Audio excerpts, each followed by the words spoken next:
And welcome everyone here to the MSL Silver division for the winners. This isn't the winners bracket anymore. This is actually the grand finals. For those of you that have already watched, there's actually a spoiler alert already on the channel, as some of these games just did not make it up into the into Binary Beast. But I reached out to the players, I got the games, and now we have the backstory. So here we are on Whirlwind, and we are here watching the epic matchup between the green Zerg player in the top left-hand corner of the map, Bean, and the pink Protoss, Glenn, in the top right-hand corner. Woo! Check it out. Okay, so the story here is that Glenn and Bean met up in the winners bracket finals. Glenn, this player right here, the one with the name that says Glenn on it, he took the series 3-1. Bean then was knocked down into the losers bracket, but fought his way back up, and is now here in the grand finals. And so because they played previously, usually we have a best of 7, but because previously Glenn already, kind of had this little bit of an advantage over him, they actually took off some of the games from the matchup, so they made it a best of 5. This is actually seen in other tournaments as well, so we're not doing any crazy shenanigans. Instead, we're just going to watch some epic Starcraft from the Silver League. So we have over here, we have the green bean, which I just love that you chose green as with your name being Bean. And I did actually confirm when I was getting these games that this is Bean, not the vegetable, but instead the awesome character from the Ender's series of books. So if you've never read Ender's Game, you should repent, apologize, and become a real person and go ahead and read it, because it's a really quite a good book if you enjoy any sort of sci-fi. One thing to point out here, these players both scouted clockwise. That's actually the most common direction to scout in. And it's a 4-player map, so they have to scout everywhere. So Bean is actually going to be a big advantage here as he gets the early scout. And the thing is, he might, if he doesn't reveal the fact that he's scouting, because you actually get vision of your opponent before they get vision of you. See, now, okay, he could have turned around and said, I know where you are, and then forced this probe to continue scouting. As it is, it might continue there because we're not at the Grandmaster level, but that's not altogether a bad thing.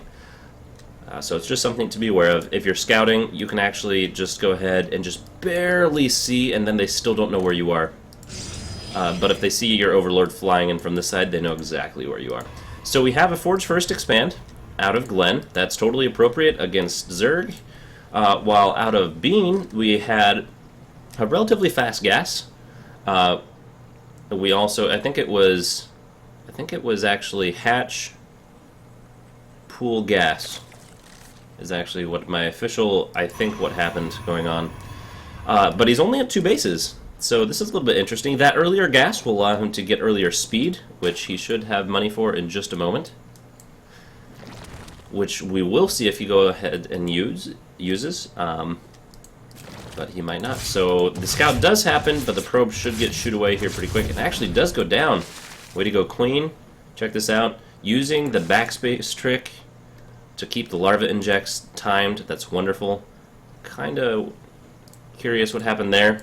That was clearly a misclick. That's unfortunate. But it does happen. So in the meantime, we have Glenn over here. This wall off, I think, is 2 units wide.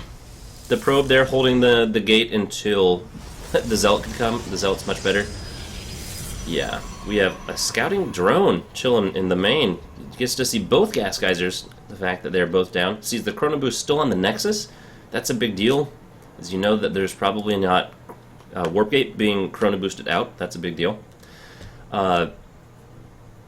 So good scouting information there. We have an evolution chamber going down. Wants to get those gets those upgrades started out a little bit earlier. We do have speed coming up. I'm kind of surprised we don't have Lair on its way, as there's already enough resources. Also, I want to check the worker count. There is a little bit of a lead for Glenn, for Bean, as he's continuing to macro up. But I think he's really going to start wanting another base here in a little while, because this Protoss will still not be able to go out onto the map for another 3 minutes. So, wow, this is still here. Just going to keep being annoying. I'm surprised that they haven't killed that off. Starting to add on some more gateways. I'm going to be getting that mothership core. Still no warp gate research. Still no +1 of anything. A little bit of a misclick there. 2 and 4. Still total of 6, but not the way you'd ideally want it. And a Stargate being thrown down. So we're going to see some Sky Toss. Ooh, everyone loves Sky Toss. Super fancy. Another gas geyser going down, distributing them between the main and the natural. Not sure if there's a strategy behind that, but it does mean that you can't as easily lose both of them. I just really want to see what exactly Glenn is going to be doing with all this tech here. I mean, he does have now 3 gates at the Twilight Council coming down, so he might be going for... Oh, he canceled. Where's the starport? Stargate. It was canceled because it was scouted. He went down the robotics facility instead, so we're going to see the Robo-Tech path. But in the meantime, we have a whole bunch of lings, and remember, I don't think this is definitely not a wall. This is just going to be a crazy Zergling run-by if nothing happens here real quick. He doesn't have the ability to warp in units. So Bean's going ahead, checking for a third base. Right now, this is a decent position. I don't think it's going to hold, though. A whole bunch of lings. This is actually a perfect time to go head in. And the Observer is the first thing coming out. Good plan in general if you don't know what's going on. If you look at the scouting information, Glenn has no idea what's going on. He just knows that there's been nothing walking right here, but that doesn't mean much. Oh, you can't if he's paying attention to the minimap. This is why, for instance, pro players do this crazy thing where they're looking all over the screen all the time, and then one of them is because this minimap is actually more useful than most of what's going on in the middle of your screen, except for during large fights, when you're having to actually dedicate most of your time to repositioning units and, you know, spell casting and stuff like that. There's just not enough units from Glenn right here. There are 2 cannons, but there's no force field, there's no sentries, +1 is not done, warp gate is almost done. We have some zealots up here doing absolutely nothing. We will have an immortal, but immortals are really useless against lings. There are some roaches, but the lings, I think, are just going to be able to get there so easily. There is a mothership core. The mothership core does have enough energy for photon overcharge, but not time warp and photon overcharge. So I think this is really going to come down to, does Glenn decide to get a sentry? Because if he gets a sentry, he's safe. He's totally fine. He should be warping in something now. Please be warping in something now. Lake speed is almost done, but you have no zealots. We do have an immortal coming down. There's just so little hit points right here. That's so easy to chew through.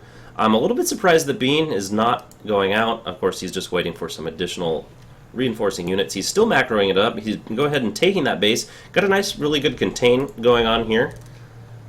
So we're going to see if he's going to be able to break this. Oh, he's so close. Check out the APM. Look at that. Bam, 72. Cruising. Cruising. +1 will almost be done,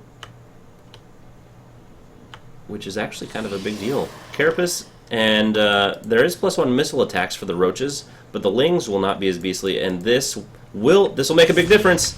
Is he going to come in? Ooh, removing the overlay. Oh, you tempted me. He needs... Oh, that's not a good choice. Unless those are made into Archons immediately. Upgrades. There is no warp gate, or there's no storm. He needs to make those... Oh, no. He needs to make those into Archons. If those get made into Archons, he's fine. If they don't, he may actually be hosed. He does have an observer cruising its way out across the map. He does see that third base. He's got to be wondering what in the world he can do. He does have some additional gateways coming down, another forge. He is starting some more upgrades. Like to see that. He does have a decent, he's starting to get more units, but without Storm, he really, really just needs Archons. I think he's going to be committing to this here in just a moment as he's just throwing those Zerglings away. Is he going to do it? Okay, at this point, it's now, you missed your window. Now you need to start retreating. You do have a huge food advantage, but the tech is ridiculous. I'm surprised a little bit we don't have the robotics support bay, or the Colossus Den, as I unofficially call it many times. Ooh, just a whole bunch of roaches. It looks like he is going to commit to this. There are 2 immortals here. Remember, there are still no sentries. Sentries are super, super important against Zerg. These can all be DPS down in just a moment or so. And you need those force fields to keep those units out, so then your high-tech units can just pummel them and keep them away. We do have, a pylon on the other side of the map and some warpins. We do have some zealots here.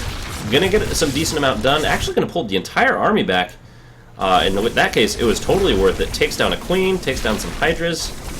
Some lings are going to get there, and the party will be over. So good job on the warpins there. I can't believe I missed that. I was focusing so much on here.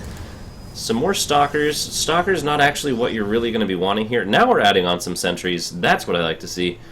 I would have really liked to have seen some smaller aggression hits before we hit Hydra, and now there's Spire on the board. I failed to mention it, but I noticed it before. The Spire is done, so you'll be able to have mutas, but before then, this Mothership Core could have gone uncontested before the Spire and the Hydralisk Den were completed. And with Recall, you can go and commit to an attack, and as long as you don't lose that Mothership Core, you can just recall back, and that's totally worth it. Totally worth it. A whole bunch of units making their way forward. This could be the very end of it. It's really just come down to this front thing. Bean continuously checking to make sure his opponent hasn't taken that expansion, and I think he's a little bit surprised that he hasn't. And to be completely honest, so am I. So if Glenn can get a good contain here, the problem is there's no splash damage. There's no Colossi. The robotics facility, just to make more units, is good. There are storms, but the storms will have to be perfect. And if you can engage in a good area... Ooh, wait for the storms. Get a good storm. The zealots up there. Oh, good storms. Pretty good storms. The zealots, though, are evaporating, and those heavy-hitting roaches are just engulfing everything. Although the immortals in the back, it looks like they will be able to push that out. And a pretty good engagement there. Accidental focus fire on a zealot or a high templar there. That's got to be frustrating. But at this point in time, Glenn really needs to expand. He's got the tech advantage. I do believe he has the upgrade advantage. No, it's about even. +1. It's 2-1, 2-1. But here come the mutas. He does have stalkers. He does not have blink. He does just barely start blink. That might go down. These stalkers should be enough to repel that, at least for this point in time. He needs to spread up those stalkers, though. Remember, it's the bounce attack that makes Mutalisks powerful. If you spread out those units so the bounce doesn't hit, you can easily take that. But he does not want to commit to all of those mutas. Ooh, it looks like he might. Another round of warpins, though, should easily solve this. Ooh, checking out the micro. Showing off the micro. Love it. Okay, I really like how Bean is continuing to take another base here.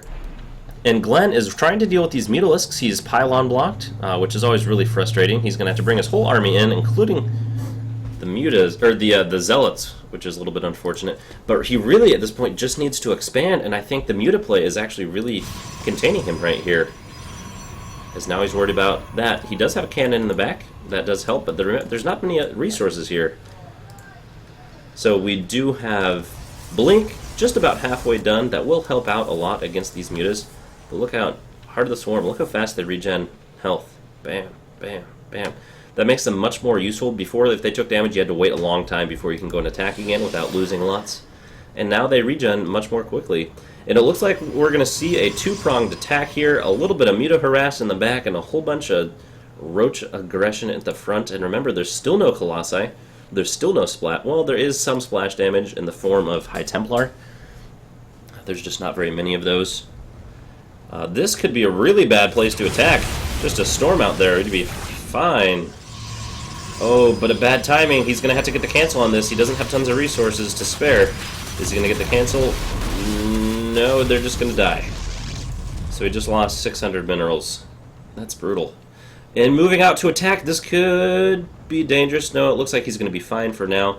But he really needs more sentries. Here comes the robotics support bay.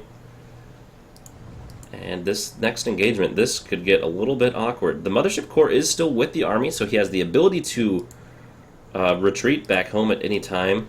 There are cannons there. He should be fine for now. 2 cannons do quite well against smaller numbers of mutas. He's going to check that base. He does know that this other base is there. And now he is fighting on creep, and that is so dangerous. This army is going to come and sandwich him. If he had a whole bunch of sentries, he could force field, but he can't. There's nothing there to prevent the Zerglings from coming right up on those units. Okay, 1, 2, a couple not very good force fields. A time warp, that actually will help a lot, but where's the storms? There's no storms, there's no High Templar. We do have an attack back here, they got nullified by the cannons, and once those zealots go down, this is going to go poorly as there's nothing to take damage. Even the immortals going down, 13 kills, but bye-bye. And Mothership Cores sound ferocious, but they actually don't do damage against things other than wings. So check this out. Just going to hang out over top and try to get some damage done. I like this, though. Those Hydras, though, are going to pop out. I'd be nervous. You need to get yourself out of there. Retreat! Retreat! Don't try to take it on. You can't take out a queen. You're going to lose that. You need the photon overcharge. You're going to... the Hydras, it's gone. It's gone. Or they're just going to run underneath. Okay, there it goes. So it's down. A whole bunch of force fields. The good force fields there. No energy for storms, though. He needs to make those into Archons immediately. Okay, some good storms there.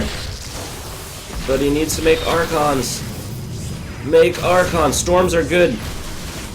Okay, there you go. They're starting to make, but I think they're going to get taken out before they actually pop out. The Colossi will help. If it doesn't walk immediately right into the fray, Colossi are things that you don't want to have right in the middle of the battle. They need to stay back.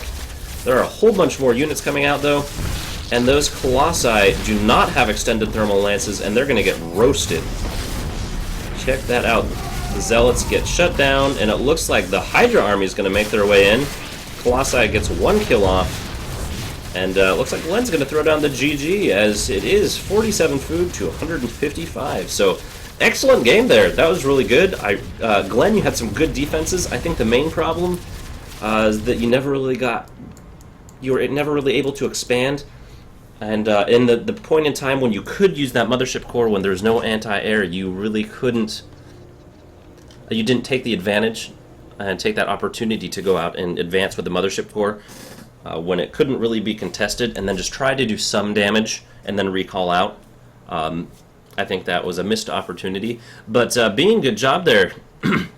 Continually expanding. I think it was a little bit risky not taking that third base for so long, especially because you know a Forge Fast expanding Zerg, or Protoss, doesn't really have any ability to be super aggressive until 8 to 10 minutes. They can do what I was just saying with the recall, but there's not going to be much meat behind it. There'll be like 2 Stalkers and a Zealot and a Mothership Core or something, because they're generally only producing out of one gateway. So anyway, loved the games, and it looks like Bean's going to go up 1-0. So we're going to make a series out of this. We'll be back in just a moment.